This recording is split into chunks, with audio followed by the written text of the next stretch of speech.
하나님 말씀 전도서 10장 20절 한 절 같이 읽겠습니다. 심중에라도 왕을 저주하지 말며 침실에서라도 부자를 저주하지 말라. 공중의 새가 그 소리를 전하고 날짐승이 그 일을 전파할 것임이니라. 아멘. 무례한 표현을 삼간다 라는 제목으로 함께 은혜를 나누겠습니다. 8월 우리가 훈련하고 있는 품성은 존중입니다. 하나님께서 섬기라고 보내신 사람들을 섬기기 위해서 자신의 자유를 제한하는 것입니다. 실천사항 오늘까지 4가지입니다. 첫 번째, 주변 사람들을 의식한다. 주변의 사람들을 하나님께서 섬기라고 보내신 사람이다라고 그렇게 관계를 설정하는 것입니다. 그리고 그 사람들을 섬기기 위해서 절제를 하는데 내 힘으로 되지 않기 때문에 하나님의 사랑으로 절제한다. 두 번째 실천사항이고, 다른 사람을 섬길 때에 내가 원하는 대로가 아니라 상대방의 기호를 배려해 주는 것. 세 번째 실천사항이고, 그리고 내일까지는 무례한 표현을 삼간다 라는 실천사항을 기억하시고 훈련하시면 되겠습니다.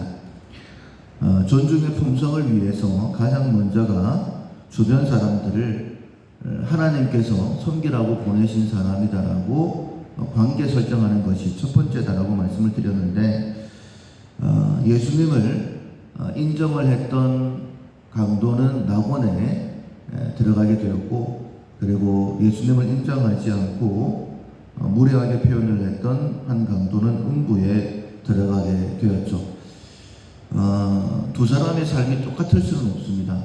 그러나 둘 다 살인자가 되어서 십자가에 달렸는데 그 이전까지의 삶은 동일하다라고 평가를 했을 때에 십자가에 달려있던 그 순간 예수님을 어떻게 인정을 했느냐, 그리고 예수님에게 어떻게 표현을 했느냐에 따라서 정중하게 표현을 했던, 믿음으로 표현했던 사람은 낙원에, 그리고 무례하게 표현했던 사람은 음부에 떨어졌다는 사실을 우리가 꼭 기억을 해야 됩니다.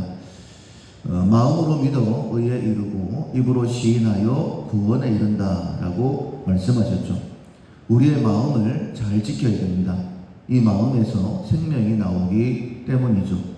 그래서 무례한 표현이다라고 하면 내 속이 잘못되어 있는 것입니다. 정중한 표현이라고 하면 적어도 내 주변의 사람들, 하나님께서 내게 섬기라고 보내신 사람이다라고 인정하게 되어지면 하나님을 인정하는 것이 되기 때문에 절대 무례한 표현을 하지 않겠죠. 그래서 내가 하나님의 사람으로서 내 주변 사람들은 섬기라고 보내신 하나님의 사람들이다라고 인정을 하고 결코 무례한 표현은 하지 않겠다. 그렇게 마음을 먹고 훈련하는 오늘 하루가 되어야 될 것입니다. 듣는 데서뿐만 아니라 우리는 뒤에서도 무례한 표현을 해서는 안 되죠. 왜냐하면 세상 모든 일을 주관하시는 분이 하나님이시기 때문입니다. 하나님을 어떻게 인정하느냐에 따라서 바른 믿음 생활을 할 수도 있고 그렇지 않을 수도 있지 않습니까? 우리는 내 삶에 일어나는 그 모든 일들은 하나님께서 허락하시는 일이다. 하나님께서 허락하셨다라고 한다면 내게 유익된 일이다.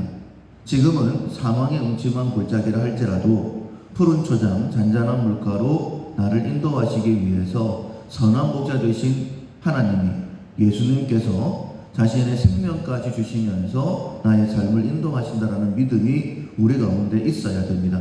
그렇다면 앞에서뿐만 아니라 뒤에서, 그 사람이 보지 않는 데서, 그리고 내 소리를 듣지 못하는 데서라 할지라도 결코 무례하게 행동해서는 안 됩니다. 불평의 말을 하지 말고 감사의 말을 하라라고 분명히 우리에게 말씀하셨죠. 다시 한 번 더 기억합시다.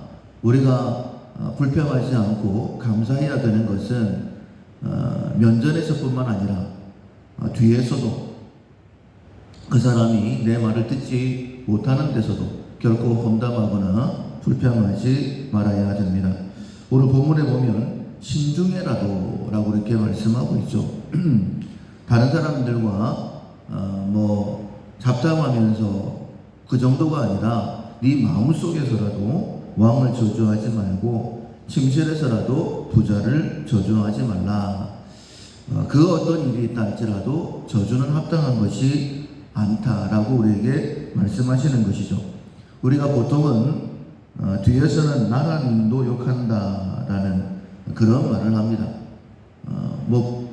나라님이 잘못 일을 하고 있으면 불평할 수도 있지, 원망할 수도 있고 저주할 수도 있지. 그러나 하나님은 결코 비판하거나 판단하거나 정죄하지 말라라고 말씀하셨죠. 성도의 삶은요, 상식으로 살아가는 것이 아닙니다. 성도는 하나님의 말씀대로 살아가는 것이죠.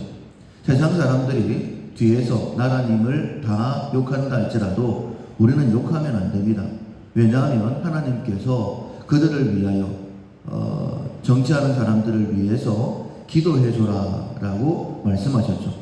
그들에게 공연히 권세를 준 것이 아니다 라고까지 우리에게 경계하며 말씀하셨습니다.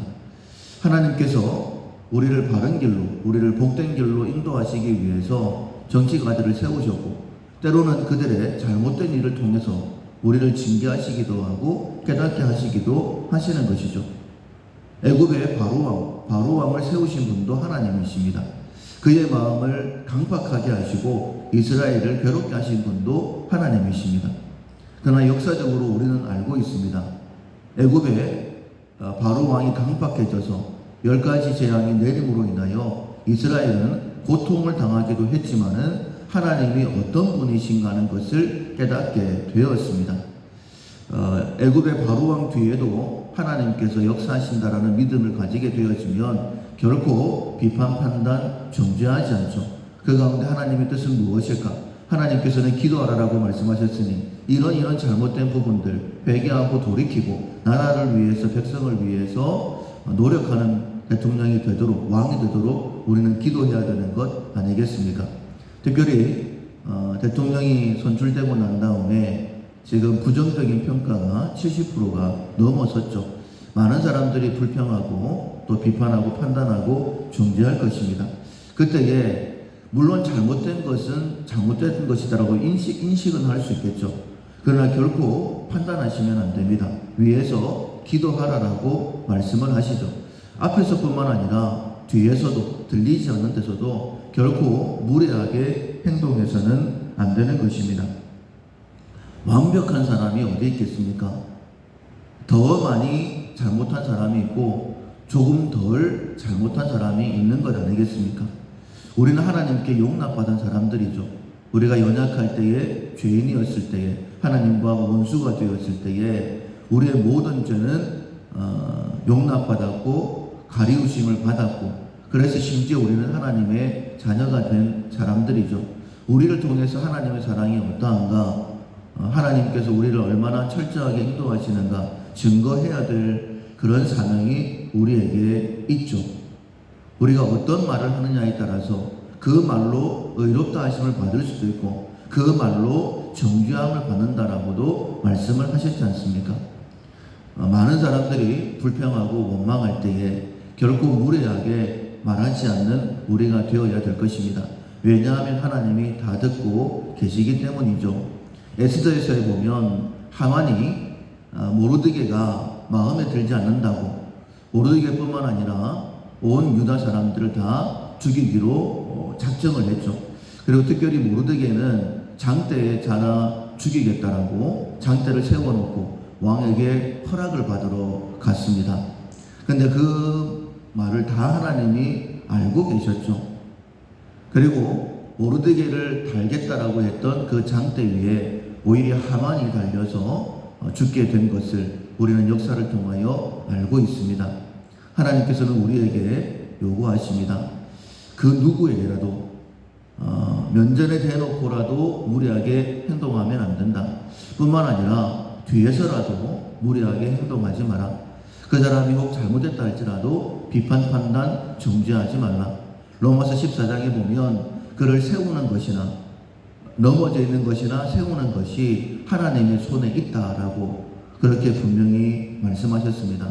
우리가 해야 될 일은 사랑하면서 용납해 주고 그를 위하여 기도해 주는 것, 그것이 마땅한 성도의 삶이다라고 말씀하셨습니다.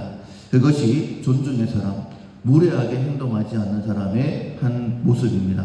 오늘과 내일, 특별히 오늘은 험담하지 않고 뒤에서 욕하지 않고 오히려 기도해 줘야 되겠다라고 마음을 먹고 그렇게 실천하고 훈련하는 우리 모두가 될 수 있기를 주님의 이름으로 축원합니다. 아멘. 찬송가 543장, 어려운 일 당할 때 찬송가 543장 찬양하시겠습니다.